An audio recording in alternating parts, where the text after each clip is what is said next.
Shalom jemaat yang terkasih dalam Tuhan Yesus Kristus. Puji syukur kepada Tuhan jikalau pagi hari ini kita masih diberikan kesempatan untuk beribadah kepada Tuhan. Mari kita datang kepadanya dengan hati yang sungguh beribadah kepadanya dengan hikmat di tempat kita masing-masing. Jemaat dipersilakan bangkit berdiri, kita akan masuk dalam saat teduh.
Ayat panggilan ibadah diambil dari Mazmur 117. Pujilah Tuhan, hai segala bangsa, megahkanlah Dia, hai segala suku bangsa. Sebab kasih-Nya hebat atas kita, dan kesetiaan Tuhan untuk selama-lamanya. Haleluya.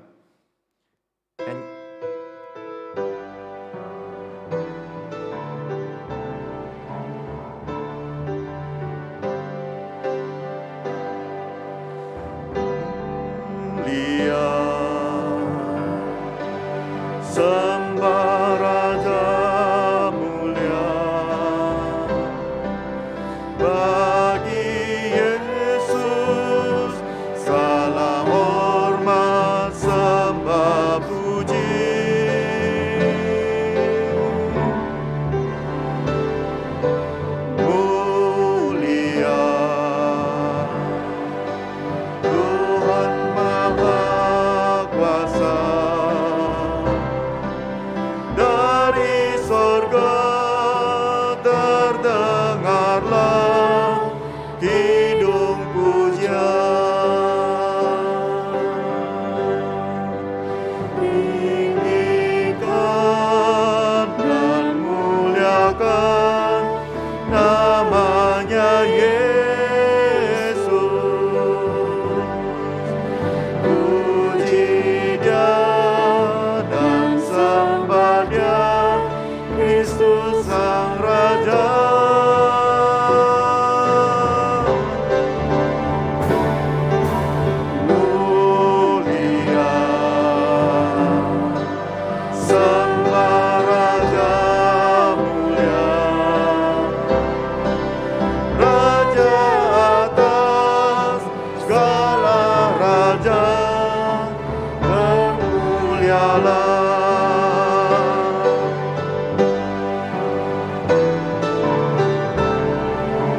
Jemaat dipersilakan duduk kembali.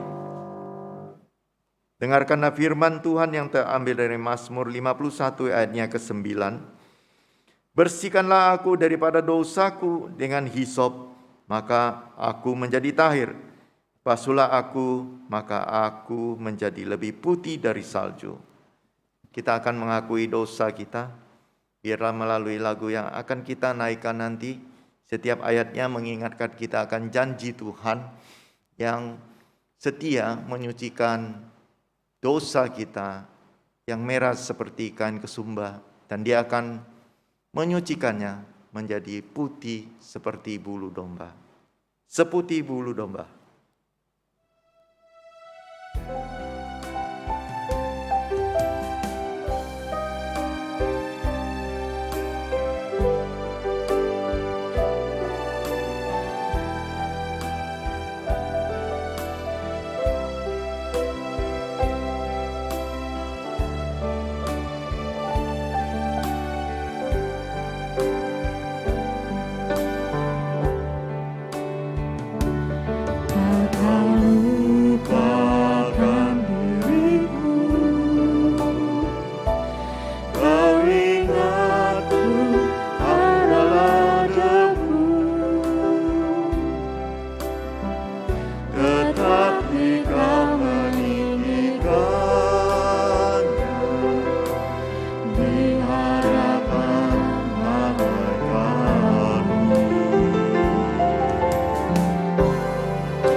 kita berdoa di hadapan Tuhan yang Maha Kudus.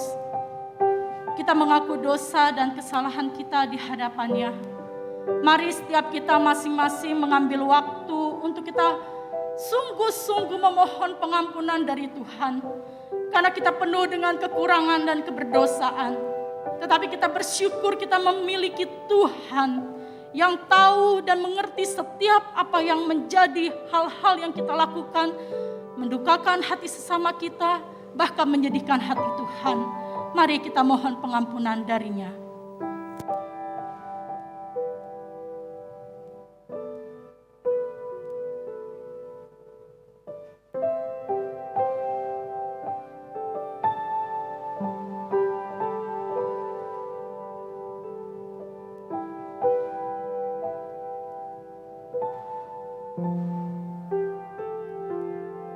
Ini hati kami ya Tuhan, ini hidup kami. Kami datang di hadapan-Mu. Hidup kami terbuka dan tiada yang tersembunyi di hadapan-Mu. Kami mohon ampun atas setiap hal-hal yang mendukakan dan melukai hati-Mu. Ampuni segala hal-hal yang tidak berkenan di hadapan-Mu. Dan saat ini pun kami mengingat kasih-Mu yang tak berkesudahan di dalam kehidupan kami. Kau memberikan kepada setiap kami kasih yang sungguh nyata. Kau mati di atas kayu salib bagi setiap kami manusia yang berdosa. Kau melayakkan kami menjadi anak-anak-Mu. Kau tebus dosa kami dengan darah yang mahal itu. Nyawa-Mu Kau berikan bagi setiap kami manusia yang berdosa ini. Kami menghargai setiap hal yang sudah Tuhan lakukan dan berikan di dalam kehidupan kami. Biar sungguh hidup kami memuliakan nama-Mu. Kami setiap hari semakin di dalam menjalani hidup ini saat demi saat bertumbuh di hadapan Engkau. Terima kasih untuk pengampunan yang Kau berikan. Biarlah hidup kami adalah hidup yang semakin mau merenungkan kebenaran firman-Mu. Yang semakin hari semakin mau menyenangkan hati-Mu. Kami mau bertumbuh di hadapan-Mu. Bahkan kami mau menjadi berkat bagi sesama kami. Terima kasih. Kami menyerahkan doa kami ini hanya di dalam nama Tuhan kami Yesus Kristus yang hidup. Amin. Jemaat dipersilakan untuk duduk kembali. Janji pengampunan dosa terdapat di dalam Yesaya pasal yang ke-1 ayatnya yang ke-18. Marilah, baiklah kita berperkara, firman Tuhan. Sekalipun dosamu merah seperti kirmizi, akan menjadi putih seperti salju. Sekalipun berwarna merah seperti kain kesumba, akan menjadi putih seperti bulu domba.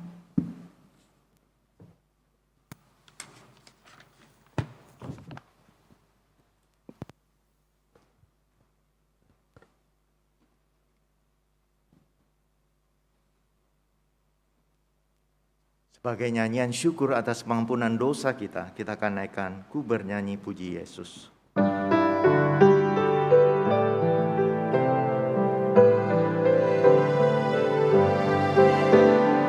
Hatiku bersuka cita karena Ia selamatkanku. Kasih-Nya amat ajaiblah yang menghapus dosaku. Ku bernyanyi puji Yesus, bagiku yang terindah. Dialah Tuhan mengalisku, mati bebaskanku.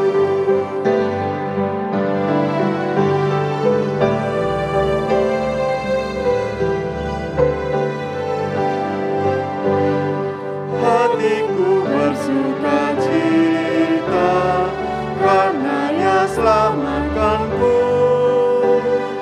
Kasih-Nya amat ajaiblah yang menghapus dosaku.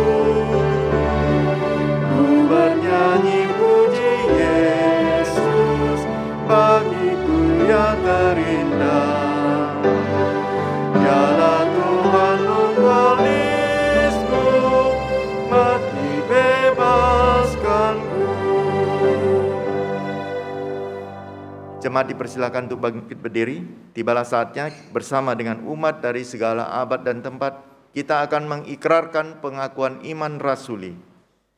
Aku percaya kepada Allah Bapa yang Maha Kuasa, Khalik langit dan bumi, dan kepada Yesus Kristus, Anak-Nya yang tunggal Tuhan kita, yang dikandung daripada Roh Kudus, lahir dari anak darah Maria, yang menderita sengsara di bawah pemerintahan Pontius Pilatus, disalibkan, mati dan dikuburkan, turun dalam kerajaan maut, pada hari yang ketiga bangkit pula dari antara orang mati, naik ke surga, duduk di sebelah kanan Allah, Bapa yang Maha Kuasa, dan dari sana Ia akan datang untuk menghakimi orang yang hidup dan yang mati.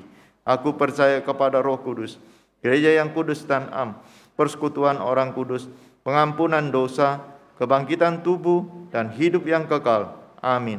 Jemaat dipersilakan duduk kembali. Kita akan mendengarkan firman Tuhan yang pada pagi hari ini akan disampaikan oleh Pendeta Joni Sugi Cahyono. Kita akan naikkan satu pujian KPPK 270, Penuhiku dengan firman-Mu.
Shalom, Bapak Ibu Saudara yang saya kasih dalam Yesus Kristus.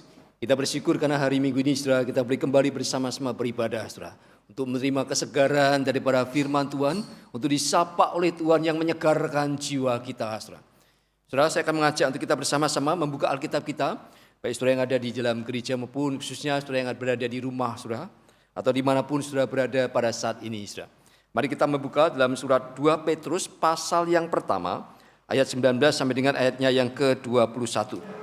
2 Petrus pasal yang pertama, ayat 19 sampai dengan 21, demikian firman Tuhan. Dengan demikian kami diteguhkan oleh firman yang telah disampaikan oleh para nabi. Alangkah baiknya kalau kamu memperhatikannya, sama seperti memperhatikan pelita yang bercahaya di tempat yang gelap, sampai fajar menyingsing dan bintang timur terbit bersinar di dalam hatimu. Yang terutama harus kamu ketahui ialah bahwa nubuat-nubuat dalam kitab suci tidak boleh ditafsirkan menurut kehendak sendiri, sebab tidak pernah nubuat dihasilkan oleh kehendak manusia, tetapi oleh dorongan Roh Kudus orang-orang berbicara atas nama Allah.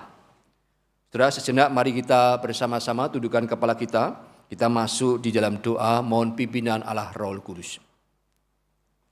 Tuhan, singkapkanlah kebenaran firman-Mu, agar kami boleh memahami keindahan firman-Mu. Pada waktu kami mengosongkan diri dari segala hal yang bersifat jasmani, bila Tuhan isi kami sepenuh-penuhnya dengan firman-Mu. Tuhan berkati setiap telinga yang mendengar, berkati setiap hati yang terbuka menerima taburan benih firman Tuhan. Dan singkirkan Tuhan segala macam penghalang yang merintangi firman-Mu sampai ke dalam hati kami. Entah itu suasana rumah kami, entah itu hal-hal yang menginterupsi ibadah kami. Kami mohon Tuhan, Engkau singkirkan semua itu.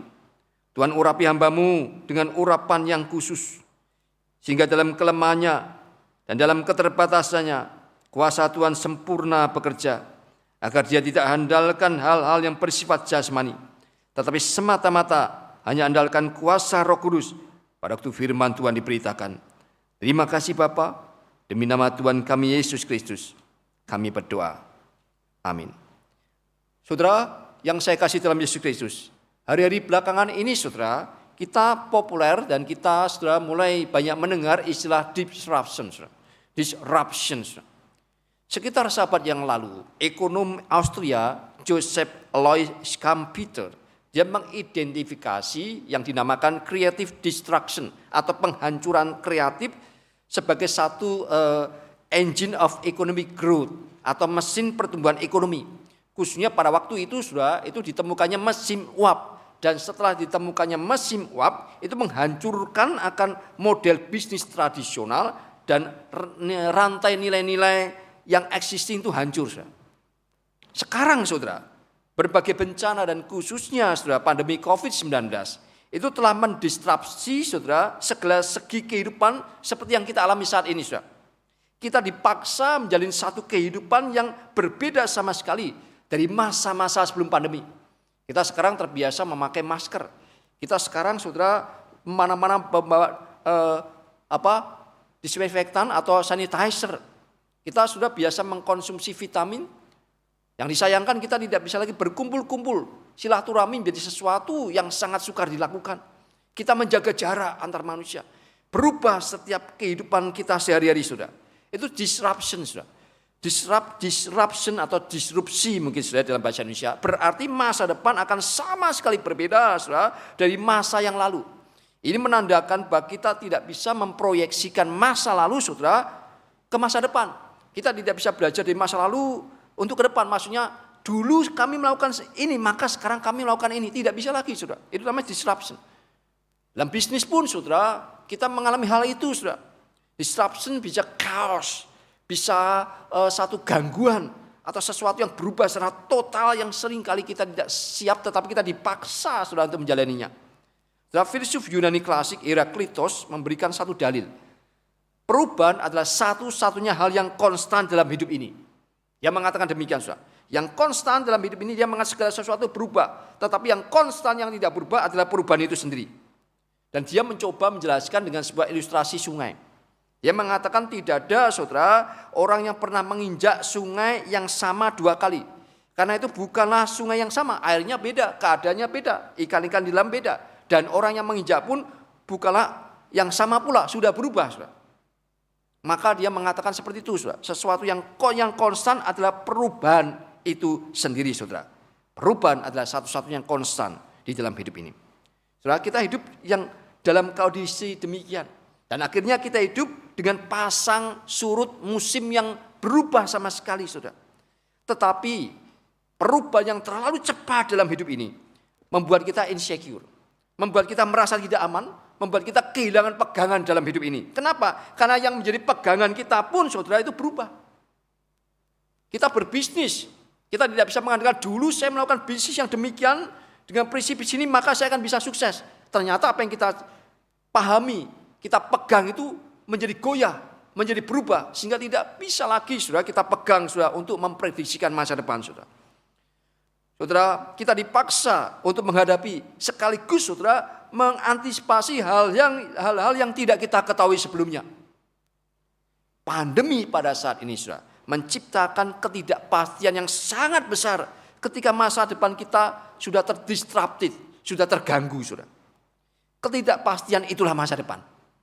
Saudara, saya mengikuti sidang PGI sidang MPLPG baru yang lalu, salah seorang pembicara saudara, pemateri, yaitu adalah sekretaris Dewan Ekonomi saudara ya, nasional saudara, Ekonom Indef Dr. Afiliani. Dia mengatakan saudara, tahun 2001 dan seterusnya adalah tahun ketidakpastian dalam ekonomi.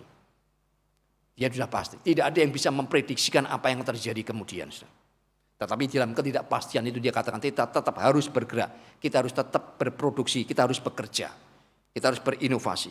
Tapi satu hal, diakui saudara, bahwa tahun ini dan ke depan adalah tahun ketidakpastian saudara. Ketidakpastian itulah masa depan. Sudah kita bersyukur ya bahwa vaksin COVID-19 sudah dimulai di negara kita. Sudah ribuan saudara, terutama nakes saudara, yang menjadi gelombang yang pertama divaksin. Tetapi belum lagi pandemi COVID-19 berakhir. Para epidemiolog digemparkan dengan ancaman pandemi baru di Asia. Yaitu apa? Yaitu virus Nipah. Virus Nipah pernah melanda kampung Sungai Nipah di Malaysia, maka dinamakan virus Nipah. Pada tahun 1958 dan tahun 2018 pernah melanda India, bahkan sempatnya menyebar juga ke Singapura, saudara, dan kemudian juga menyebabkan setidaknya 100 orang meninggal dunia. Dan virus Nipah jauh lebih ganas, jauh lebih mematikan daripada corona, saudara. Kenapa? Karena virus ini memiliki tingkat kematian sampai 75%. Artinya apa 75%? Kalau 100 orang terjangkit, maka 75% mati. Jauh, dan corona cuma sekian 1, mungkin ya. Kecil saudara untuk tingkat kematiannya. Tetapi virus Nipah ini belum ada obatnya. Dan sama dengan COVID-19, virus ini saudara menyebar melalui kelelawar dan babi. Ya. Jadi saudara, ketidakpastian itulah masa depan. Saya tidak tahu apa yang terjadi saudara kalau kemudian Asia dilanda akan virus Nipah ini saudara. Pasti akan lebih banyak saudara, akan mortality rate itu yang terjadi saudara. Ketidakpastian itulah masa depan. Ini kenyataan hidup yang mau tidak mau kita hadapi dan kita jalani pada zaman ini saudara. Saudara, dan ketidakpastian itu akan berujung pada apa saudara? Pada hilangnya pengharapan. Dan tiada pengharapan itu akan berakhir dengan keputusasaan dan kebinasaan saudara. Saudara, apakah memang saudara demikian suramnya masa depan manusia? Apakah memang saudara ketidakpastian, keputusasaan saudara, dan kebinasaan itu adalah akhir daripada hidup kita saudara? Saudara, puji Tuhan, itu bukan akhir kisah hidup manusia.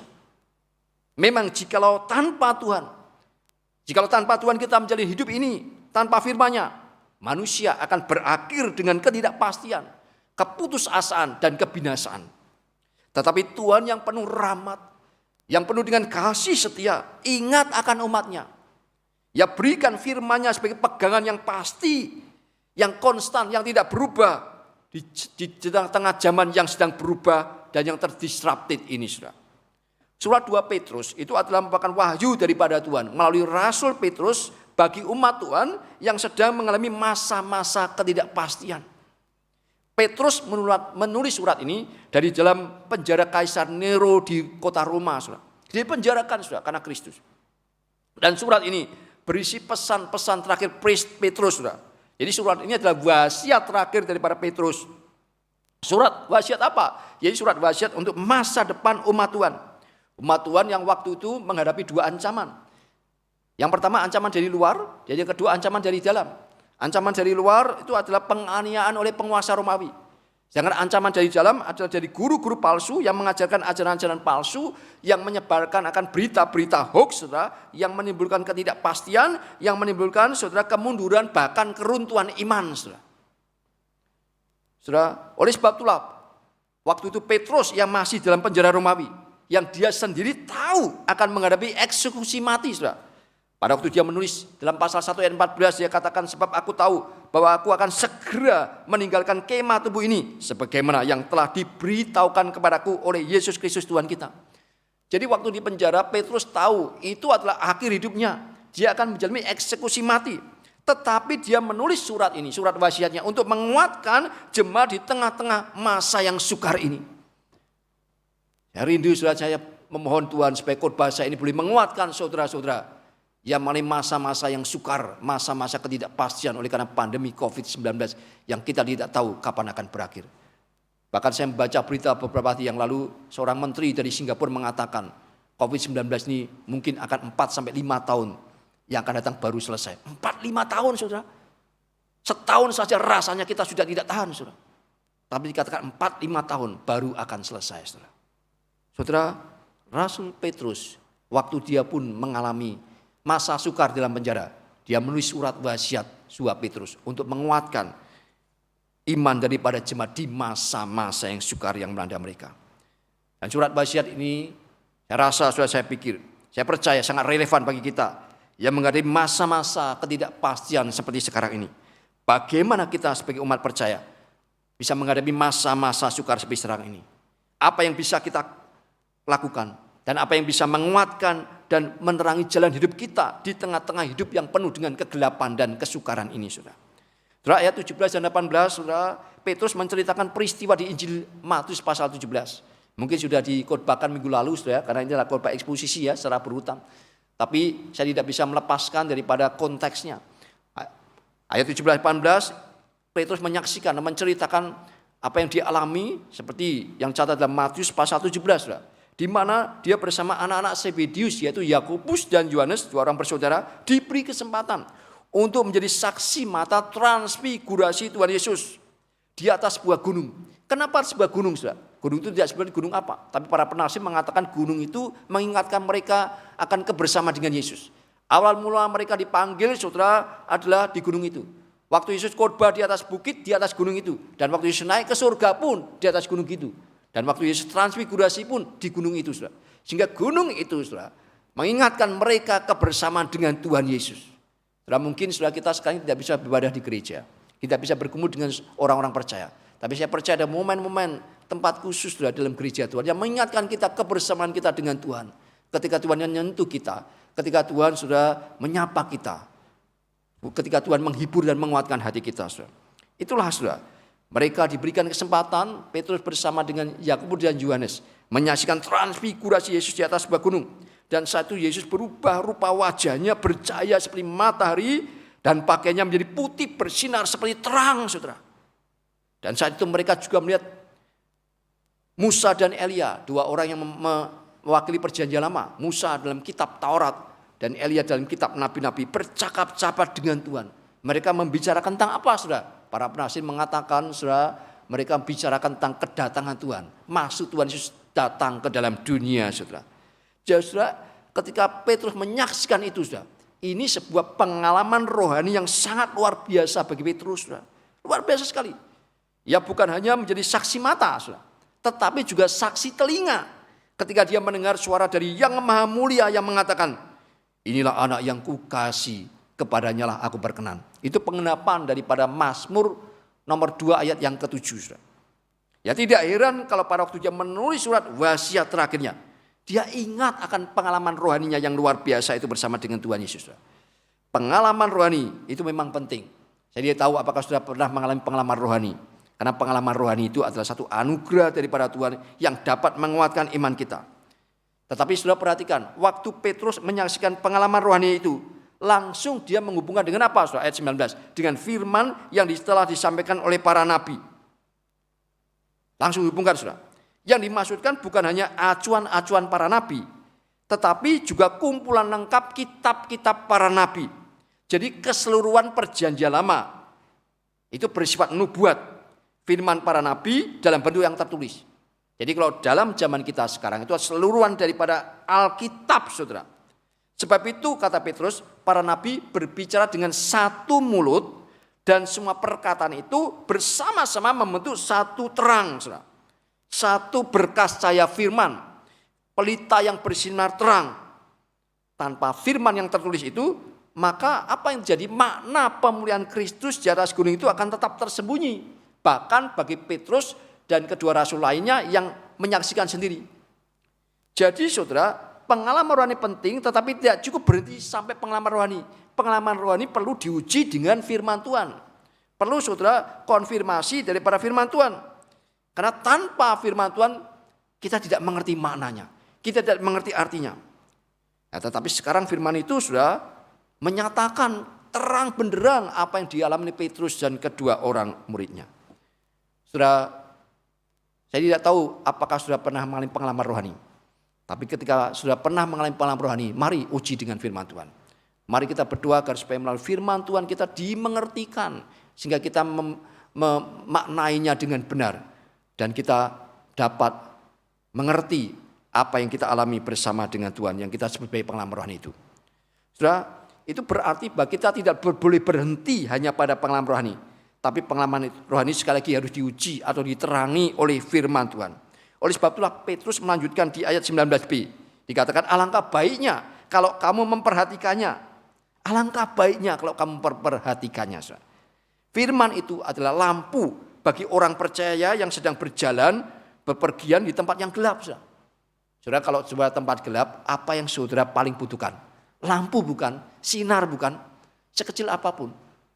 Kadang-kadang hanya lampu yang kecil. Pada waktu tengah malam yang sangat membantu saya adalah lampu tidur yang kecil. Bukan lampu yang terang benderang menyilaukan mata. Tapi lampu yang kecil itu bisa menuntun saya sampai ke toilet. Lalu kemudian saya bisa kembali lagi tidur. Seperti demikian. Ya. Maka Mazmur 119 ayat 105 mengatakan firman-Mu adalah pelita bagi kakiku dan terang bagi jalanku.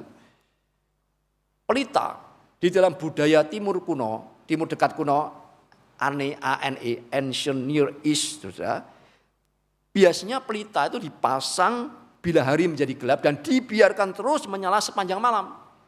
Baru besok paginya dipadamkan. Kenapa dipadamkan? Yaitu ketika pagi, ketika sinar sebelum pagi itu ya, ketika sinar pagi itu mengakhiri kegelapan malam, maka pelita tidak dibutuhkan lagi. Begitu pula pada waktu bintang timur terbit, Petrus melihat cahaya nubuat itu dengan sendirinya pudar. Dalam kitab Wahyu, Yesus Kristus memperkenalkan dirinya sebagai bintang timur yang gilang gemilang. Itu Wahyu hampir terakhir, Wahyu 22 ayat 15. Yesus mengatakan demikian. Jadi di dalam Kristuslah seluruh nubuat para nabi digenapi. Ketika Kristus sudah hadir, maka tidak lagi saudara perlukan nubuat itu, karena semuanya digenapi di dalam Kristus. Bintang timur telah terbit, maka pelita itu tidak dibutuhkan lagi, saudara. Nah, kemudian kalau kita membaca terus, Petrus mengakhiri bagian ini di dalam 2 ayat berikut. Ini penting, yaitu ayat 20 dan 21 sudah perkatakan. Ya, sudah perhatikan, karena Petrus mengatakan yang terutama harus kamu ketahui.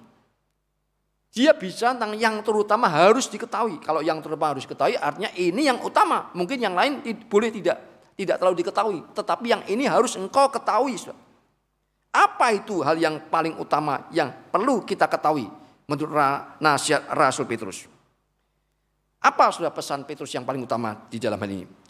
Saudara, di sini dalam 2 ayat ini Petrus berbicara tentang pengilhaman kitab suci. Dia berkata bahwa nubuat-nubuat dalam kitab suci tidak boleh ditafsirkan menurut kehendak sendiri, sebab tidak pernah nubuat dihasilkan oleh kehendak manusia, tetapi oleh dorongan Roh Kudus. Orang-orang berbicara atas nama Allah. Dalam Alkitab terjemahan lama, ya, LAI terjemahan lama, saudara, itu menarik. Dikatakan tiada suatu nubuat di dalam Alkitab itu datang dari akal orang sendiri. Ini bicara tentang pengilhaman Alkitab oleh Roh Kudus. Ini sebuah pesan yang jelas tentang posisi Alkitab bagi Rasul Petrus, saudara. Bagaimana sikap Petrus terhadap Alkitab mempengaruhi imannya kepada Kristus. Dan saat dia bicara tentang hal yang paling penting, maka dia berpaling kepada Alkitab. Karena dia tahu sesungguhnya sikap seseorang terhadap Alkitab akan mempengaruhi iman dan kehidupannya di dunia nyata. Jelas saat kita menghadapi masa yang sukar seperti ini, masa-masa pandemi COVID-19 yang sangat membatasi kita, yang menyebabkan kita khawatir, ketakutan kalau kita sampai tertular, saudara. Karena setelah tertular itu masalahnya bukan pada waktu kita menjalani masa-masa penyembuhan, tapi setelah pulih pun sudah dikatakan itu mempengaruhi secara permanen, saudara. Berbulan-bulan saudara yang sudah sembuh pun mengalami sesak napas, ada yang mengalami terus sakit perut, ada yang mulai agak lupa ingatan, mudah sekali, penurunan fungsi organ tubuh khususnya paru-paru, mengalami kecacatan yang tetap saudara, yang konsisten. Jadi bukan hanya masa-masa dirawat pemulihan, tapi setelah dinyatakan negatif pun saudara, sembuh pun, itu masih harus berjuang menghadapi sisa-sisa penyakit ini. Masa-masa sukar saudara, masa-masa sulit, apa yang menjadi kekuatan bagi kita? Maka sesungguhnya sikap seseorang, sikap kita terhadap Alkitab, itu akan mempengaruhi bagaimana iman kita, bagaimana kekuatan kita menghadapi masa-masa yang sukar seperti ini. Jadi dalam perjalanan sejarah gereja, ada berbagai pandangan orang tentang Alkitab, tentang pengilhaman Alkitab ini yang pandangan-pandangan ini saudara itu salah. Kecuali yang terakhir, saya berikan dulu saudara kritiknya. Salah tetapi hanya yang terakhir yang betul saudara. Dan orang punya pandangan demi pandangan ini akan mempengaruhi iman dia, kekuatan dia, kehidupan dia di dunia nyata. Bagaimana pandangan orang tentang Alkitab? Yang pertama saudara, sudah bisa melihat di tayangan. Yang pertama ada orang yang memiliki satu pandangan Alkitab adalah tradisi gereja abad permulaan 2000 tahun yang lalu. Kurang lebih demikian. Jadi bagi orang-orang yang menganggap Alkitab hanya sebagai hasil tradisi gereja abad permulaan, maka tentu kurang menghargai Alkitab. Ya, seorang pemuda pada waktu diajak untuk membaca Alkitab, dia menolak. Dia berasa begini, bagi saya Alkitab tidak terlalu penting karena tidak punya relevansi dengan hidup saya sekarang ini. Alkitab memang buku yang luar biasa, tetapi itu karya zaman lampau, ribuan tahun yang lalu, yang sudah kuno, sudah ketinggalan zaman. Zaman sudah berubah. Zaman sekarang kami lebih butuh yang up to date. Yang mungkin AI, artificial intelligence atau digital, saudara. Yang sebab digital, saudara. Digital information. Semua sudah digital. Bukan yang kuno seperti itu sudah usang. Saudara bayangkan kalau dia memiliki pandangan yang begitu rendah terhadap Alkitab, maka mengakibatkan seluruh worldview-nya, seluruh wawasan dunianya itu menjadi berbeda. Bagi dia Alkitab tidak memiliki relevansi apapun dengan kehidupan di dunia nyata. Sehingga dia tidak punya kekuatan dan pegangan menghadapi masa-masa yang sukar seperti pada waktu pandemi COVID-19 melanda seperti sekarang ini. Saudara. Itu yang pertama. Yang kedua, saudara, orang yang punya pandangan Alkitab memang luar biasa. Tetapi buku yang tidak lepas daripada kesalahan. Ini pandangan umum kaum liberal. Saudara. Seorang teolog liberal memberikan nasihat begini. Pada waktu membaca Alkitab kita harus membacanya secara kritis seperti membaca buku-buku lain. Harus dengan pikiran yang kritis, mempertanyakan sekaligus mempersoalkan. Jangan baca dengan sikap langsung menerima saja. Bukankah Alkitab ditulis oleh manusia? Kalau manusia yang menulis itu adalah karya manusia. Karya manusia pasti ada kesalahan, ada kekeliruan, tidak sempurna. Demikian pula dengan Alkitab. Sudah bayangkan bagi orang-orang atau kelompok seperti ini, Alkitab juga dipandang tidak memiliki otoritas dan nilai yang penting bagi hidupnya. Mereka hanya mengakui Alkitab itu berisi pengajaran-pengajaran tentang etika, tentang moral yang perlu dipelajari juga seperti mempelajari kitab-kitab yang lain. Itu yang kedua, saudara. Yang ketiga, saudara. Orang yang memandang, saudara, bahwa Alkitab berisi catatan tentang firman Allah, tetapi Alkitab bukanlah firman Allah. Keseluruhannya bukan firman Allah. Ada firman Allah, tetapi juga ada yang bukan firman Allah.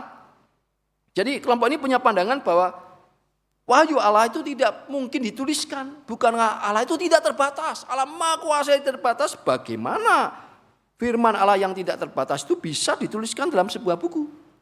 Firman Allah tidak terbatas, maka tidak bisa digantikan dengan tulisan manusia yang terbatas. Jadi bagi mereka peristiwa Allah berfirman misalnya kepada Musa, kepada Abraham, kepada Daud, kepada Yosua, kepada Samuel, kepada Yesaya, kepada Yeremia, kepada nabi-nabi yang lain itu sudah berlalu. Lalu peristiwa yang sudah berlalu itu kemudian ditulis, dicatat. Itulah Alkitab. Bagi mereka demikian. Jadi bagi mereka menyamakan Alkitab dengan firman Allah adalah tidak tepat, saudara.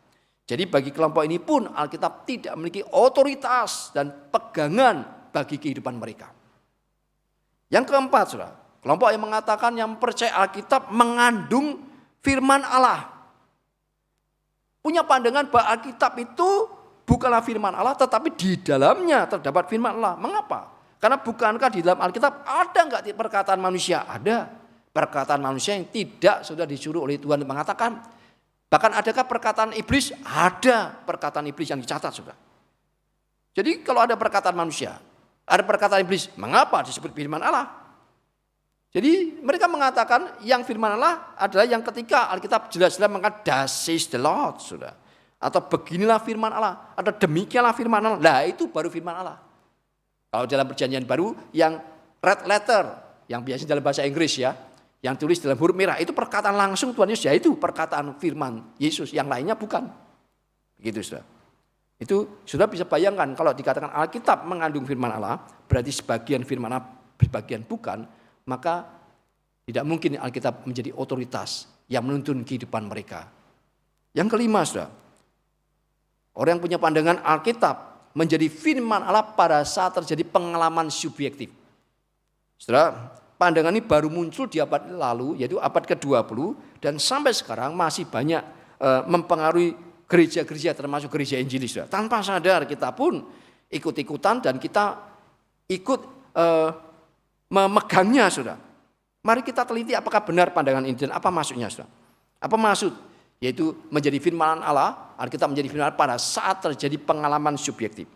Ya, menurut pandangan ini, ketika seseorang membaca Alkitab atau mendengar firman Tuhan atau mendengar pembacaan Alkitab dan kemudian dia merasakan, saudara, Allah berbicara melalui ayat-ayat yang sedang dia baca atau sedang dia dengar tersebut, maka pada saat itulah ayat itu menjadi firman Allah baginya.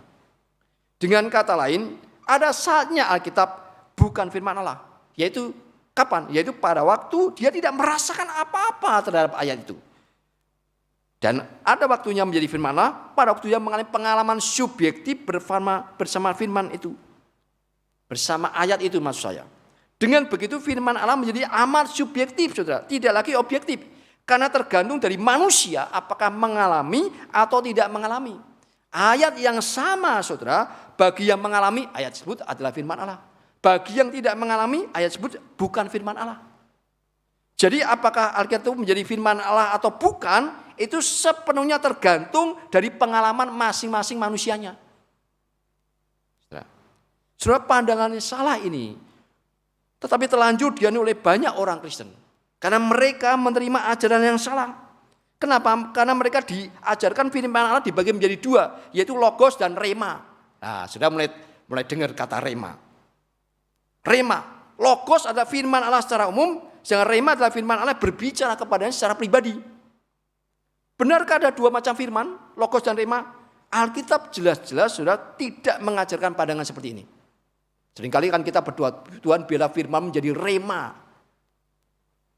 dalam hidup saya. Berarti yang pertama firman bukan firman Tuhan, yang kedua rema baru menjadi firman. Itu doa yang salah, saudara. Karena membedakan Alkitab firman Allah menjadi dua. Firman adalah satu. Firman adalah firman yang kekal. Tidak ada waktu di mana firman itu belum menjadi firman Allah. Kemudian ada waktu yang lain di mana firman baru menjadi firman Allah. Firman Allah kekal. Tidak tergantung daripada manusianya. Apakah dia tersentuh atau tidak tersentuh, tetap firman Allah. Bagi iblis tidak pernah tersentuh firman Allah, tetap firman Allah, saudara. Tidak tergantung daripada penerimanya. Tidak tergantung dari pendengarnya. Apakah mengalami atau tidak mengalami, tetap adalah firman Allah, saudara. Hanya satu, saudara.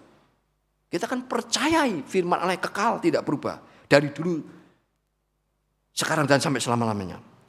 Tetapi yang ada adalah iluminasi dan inspirasi. Jadi orang yang mengajarkan hal ini, dia kebingungan, dia menjadikan satu antara inspirasi dan iluminasi. Inspirasi adalah wahyu yang Allah karuniakan, yang berikan kepada para penulis Alkitab.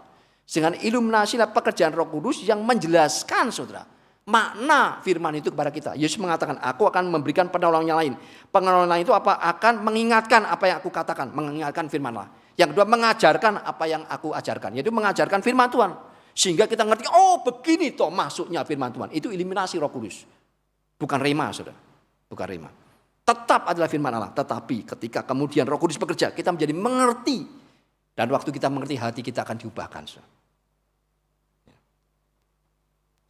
Saudara, ini adalah 5 hal yang orang pandang tentang pengilhaman Alkitab. Jadi jika seseorang menganut salah satu dari 5 pandangan salah tentang Alkitab ini, maka tentu hal itu akan mempengaruhi seluruh kehidupannya, mempengaruhi wawasan dunianya. Kalau satu saja daripada 5 ini menjadi pegangan dia, maka dia tidak punya pegangan lagi ketika mengalami masa-masa sukar, masa-masa seperti pada saat ini kita mengalami pandemi. Kenapa? Karena dia tidak sungguh-sungguh percaya Alkitab adalah firman Allah. Jadi yang benar apa, saudara? Seperti yang dikatakan Alkitab, yang benar adalah yang ke-6, saudara, yaitu Alkitab adalah firman Allah. Ringkas pandangannya. Alkitab adalah firman Allah. Ini pandangan yang benar. Alkitab adalah kitab Allah. Allah lah penulis sesungguhnya. Ayat 21 dikatakan, sebab tidak pernah nubuat dihasilkan oleh kehendak manusia, tetapi oleh dorongan Roh Kudus orang-orang berbicara atas nama Allah. Saudara, para nabi tidak menuliskan pendapat mereka sendiri. Mereka menulis sesuai dengan inspirasi Roh Kudus Dan mereka menubuatkan berbagai peristiwa yang harus terjadi berabad-abad kemudian. Kalau mereka mendapatkan inspirasi daripada Roh Kudus, maka mereka pun menafsirkannya harus sesuai dengan apa yang Roh Kudus saudara maksudkan, saudara. Bukan dengan pendapat sendiri, bukan dengan pikiran sendiri, saudara. Karena Alkitab adalah kitabnya Allah. Allah lah penulisnya. Roh Kuduslah penulisnya yang memakai manusia. Saudara, dalam cara lain tetapi maksud yang sama, Rasul Paulus dalam suratnya kepada Timotius dalam 2 Timotius 3:16 juga mengatakan segala tulisan yang diilhamkan Allah. Dalam terjemahan bahasa Inggris NASB, New American Standard Bible, bagus sekali dikatakan all scripture is inspired by God. Seluruh kitab suci diilhamkan oleh Allah. Maka Alkitab yang terdiri dari 66 kitab, yaitu 39 kitab-kitab perjanjian lama dan 27 kitab-kitab perjanjian baru, itu merupakan tulisan yang diilhamkan oleh Allah. Saudara, hal ini bisa kita percayai bahwa sekalipun Alkitab ditulis lebih daripada 40 penulis dalam jangka waktu yang berbeda, 1500 tahun bisa jaraknya, saudara. Dan dalam 3 bahasa, bahasa Ibrani, bahasa Aramik, bahasa Greka, bahasa Yunani, saudara ya. Dengan latar belakang penulis yang sangat berbeda-beda. Ya, Musa ahli hukum, Daud itu penggembala, saudara, raja, Nehemia itu seorang pejabat tinggi istana, Daniel itu siapa? Seorang menteri, saudara, Amos peternak dan sebagainya. Dalam perjanjian baru Lukas seorang tabib, seorang dokter, saudara, Petrus, Yohanes seorang nelayan, Paulus seorang ahli Taurat, ya. Orang Farisi dia. Berbeda-beda latar belakangnya, tetapi tetap memiliki kesatuan yang utuh dengan tujuan yang jelas mengenai apa? Mengenai karya Tuhan Allah bagi manusia di dalam Kristus Yesus Tuhan. Jadi Kristuslah pusat benang merah dari seluruh kitab suci. Sudah, inilah membedakan Alkitab dengan Encyclopedia atau dengan Google Search atau dengan Wikipedia, saudara ya, atau dengan buku-buku lainnya atau dengan aplikasi informasi atau aplikasi pencarian apapun, saudara. Karena Alkitab berbicara tentang Kristus, saudara. Saudara yang saya kasih dalam Yesus Kristus, saudara.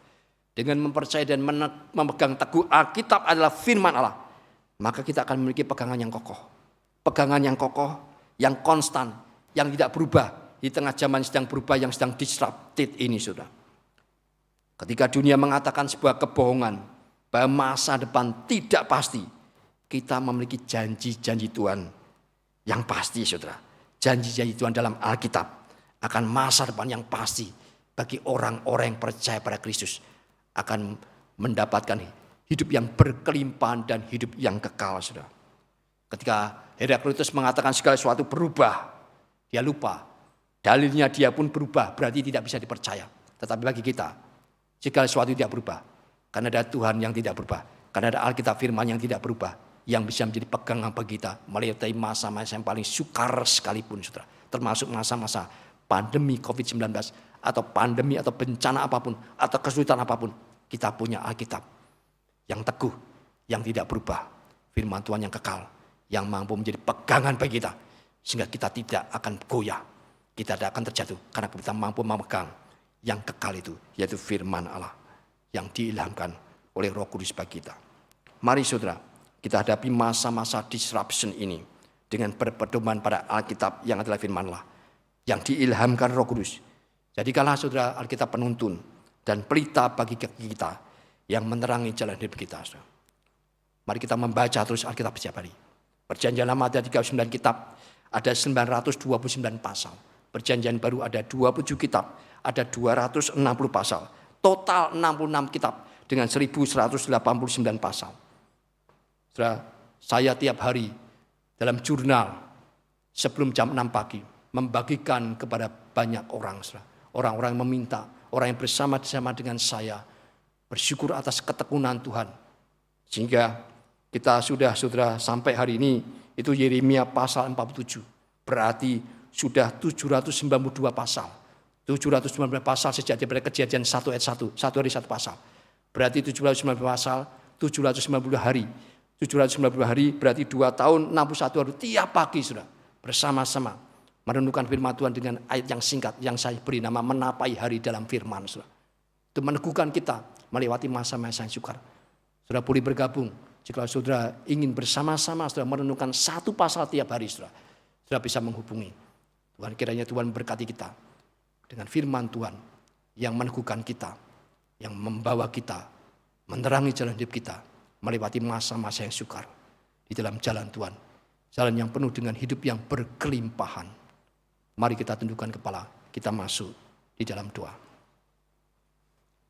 Kami mengucap syukur ya Tuhan atas firman-Mu, atas Alkitab yang adalah ilham daripada Allah Roh Kudus bagi kami. Di tengah-tengah dunia yang sedang berubah yang mengenai disruption ini, kami bersyukur kami punya satu yang tidak berubah, yaitu Tuhan dan firman-Mu yang kekal, yang teguh. Sehingga firman-Mu yang tetap teguh itu, yang tidak berubah, sanggup menjadi pegangan bagi kami. Sehingga ketika bumi goncang, segala konsep-konsep goncang, segala pengalaman kami digoncangkan, kami bisa berpegang pada firman Tuhan yang tidak goncang ya Tuhan. Yang mampu menuntun langkah hidup kami, yang memberikan pada kami masa depan yang pasti di dalam Tuhan. Berkatilah setiap orang yang mempercayai Alkitab adalah firman Allah. Tunjukkanlah jalan-Mu melalui firman Tuhan. Beri kepada kami ketekunan membaca firman-Mu setiap hari, mendengarkan suara Tuhan tiap pagi ya Tuhan. Dan Tuhan mencerahkan hati kami, memberi kepada kami makan rohani melalui Alkitab yang adalah firman Allah. Terima kasih Tuhan, berkatilah jemaat-Mu yang dengan tekun setia membaca firman Tuhan Alkitab setiap hari. Tumbuhkan iman mereka, berkatilah mereka seperti janji-Mu ya Tuhan, yaitu berkat hidup yang berkelimpahan di dalam Tuhan. Terpujilah nama-Mu, berkatilah jemaat-Mu GKI Karawaci, dimanapun mereka berada, meskipun belum bisa berkumpul ibadah dalam gereja Tuhan, tapi mereka bisa beribadah ya Tuhan, bersama-sama dengan kami, di tempat kami masing-masing. Firman menyapa kami, firman menguatkan iman kami, meneguhkan iman kami, memperkuat iman kami, dan menghiburkan kami. Terima kasih Bapa, demi nama Yesus Kristus kami berdoa. Amin.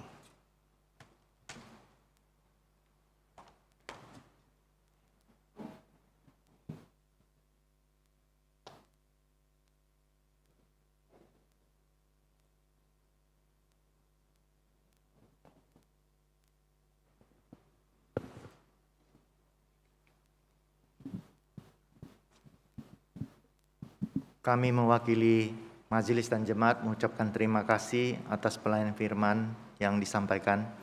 Kiranya Tuhan memberkati pelayanan Pak Joni dan keluarga.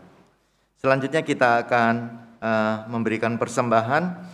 Persembahan minggu ini dapat dilakukan dengan cara scan barcode melalui OVO, GoPay, Dana, ShopeePay, atau ditransfer ke rekening BCA nomor 001-305-2422 atas nama Gereja Kristus Yesus, atau dimasukkan dalam amplop putih dan dibawa pada saat beribadah bersama di gedung gereja.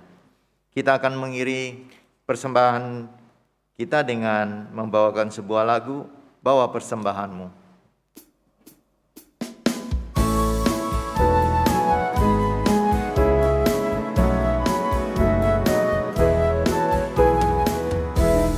Persembahanmu dalam rumah Tuhan, dengan rela hatimu, janganlah jemu. Bawa persembahanmu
Kita akan menaikkan doa persembahan.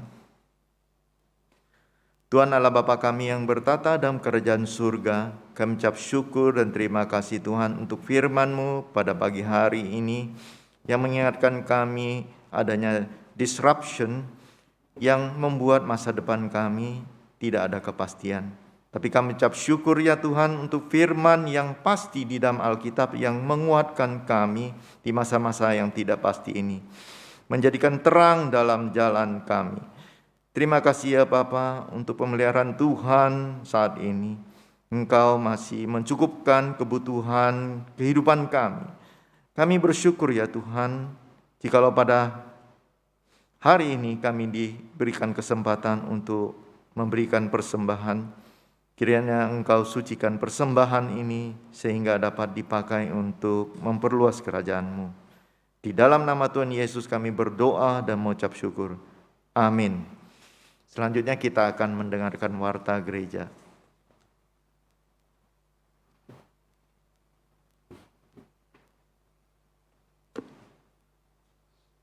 Saudara, kiranya firman Tuhan pada hari ini boleh meneguhkan hati kita dan kita bisa tetap dikuatkan menghadapi tantangan kehidupan untuk saat ini maupun masa-masa yang akan datang.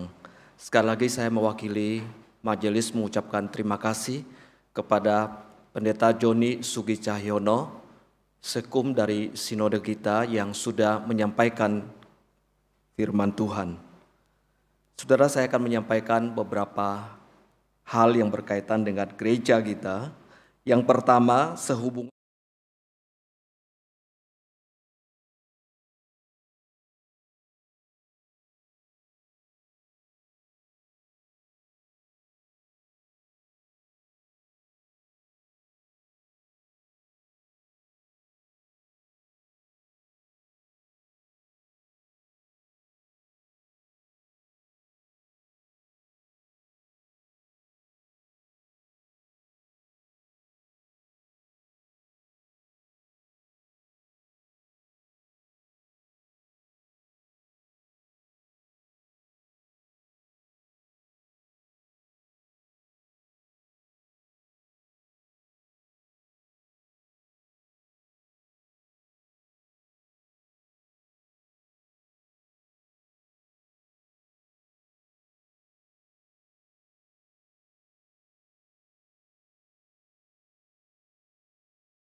kita di mimbar sudah berkali-kali mengumumkannya, kemudian saya juga mengharapkan seluruh anggota jemaat kita turut ambil bagian aktif untuk mensukseskan pemilihan pada kali ini supaya bisa berjalan dengan baik.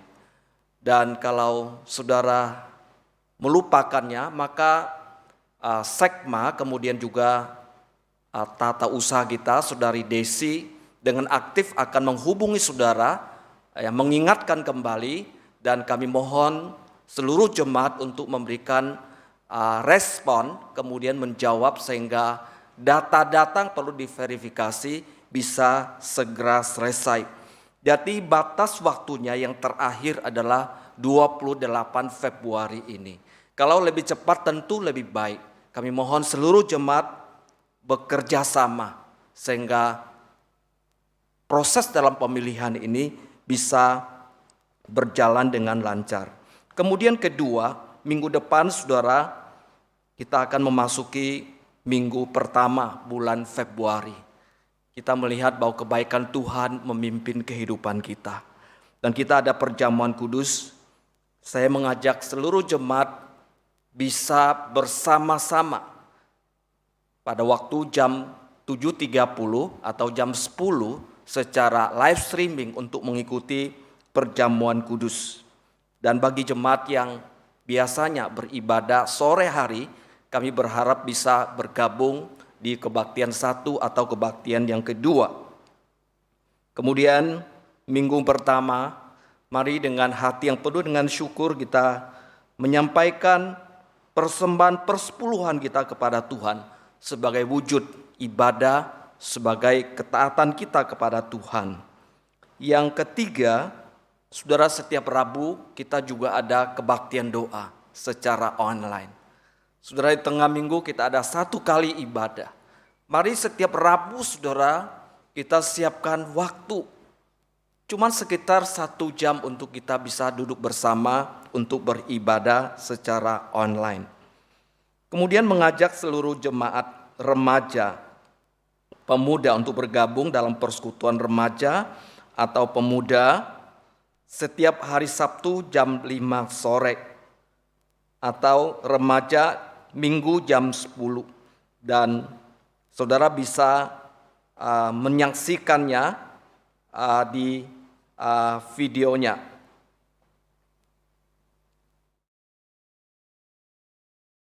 Sejak semula kita telah tercipta, tak akan mampu hidup sendiri saja. Saat bahagia butuh teman berbagi, saat sulit butuh dikuatkan. Saat kita lakukan apa yang tak benar, teguran penuh kasih mampu mengubah semua. Kadang kejujuran menyakitkan hati, tapi disitulah pertumbuhan terjadi. Seperti besi menajamkan besi, hidup saling mengisi untuk bertumbuh bersama. Seperti besi menajamkan besi, hidup saling mengisi untuk bertumbuh bersama. Shalom teman-teman. Kami dari Pemuda dan Remaja GKI Karawaci ingin mengajak teman-teman semua untuk bergabung bersama kami di dalam Youth Online Service setiap minggunya. Karena pandemi tidak bisa menghentikan kita dari persekutuan dan tentunya untuk tetap berkomunitas. Yuk ikuti Youth Online Service premier setiap hari Sabtu jam 12 siang. Dan dilanjutkan dengan sesi sharing di Zoom.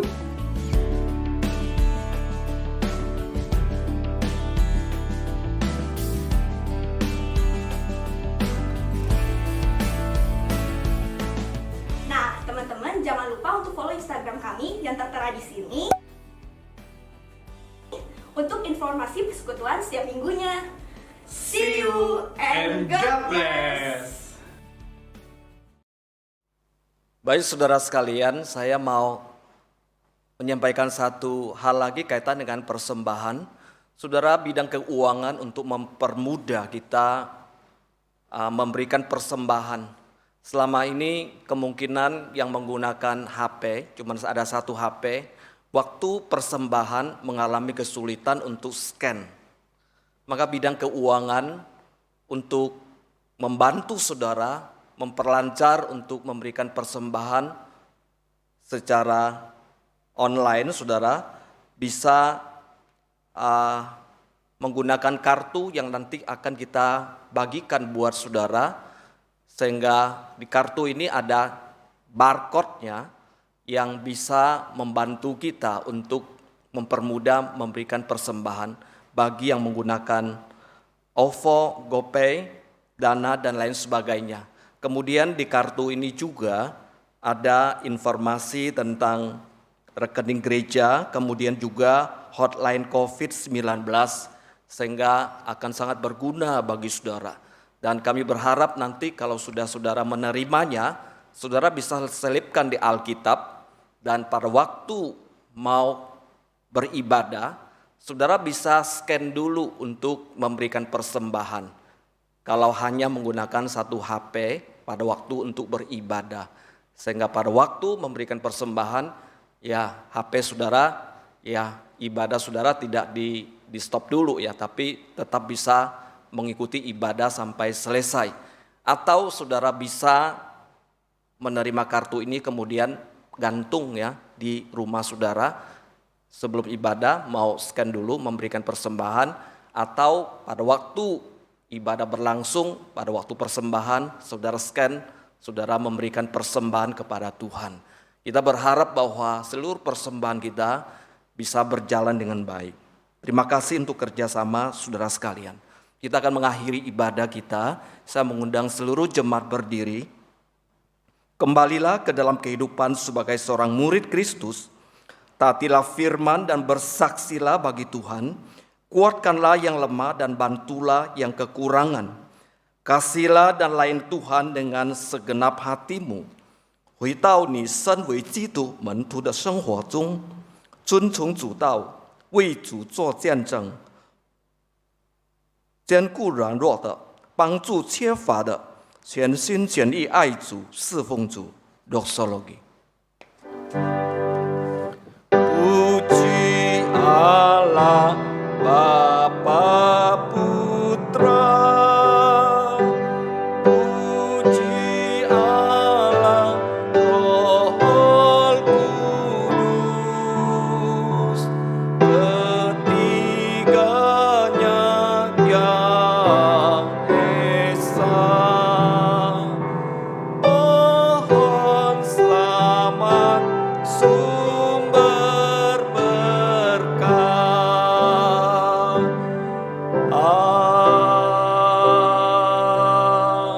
Amin. Jemaat yang saya kasih dalam Tuhan, arahkan hatimu dan terimalah berkat Tuhan. Tuhan memberkati engkau dan melindungi engkau. Tuhan menyinari engkau dengan wajah-Nya dan memberi engkau kasih karunia. Tuhan menghadapkan wajah-Nya kepadamu dan memberi engkau damai sejahtera. Mulai saat ini, bahkan sampai selama-lamanya. 愿耶和华赐福给你，保护你；愿耶和华使他的脸光照你，施恩给你；愿耶和华向你扬脸，赐你平安，从今时直到永永远远。阿门。阿门。阿门。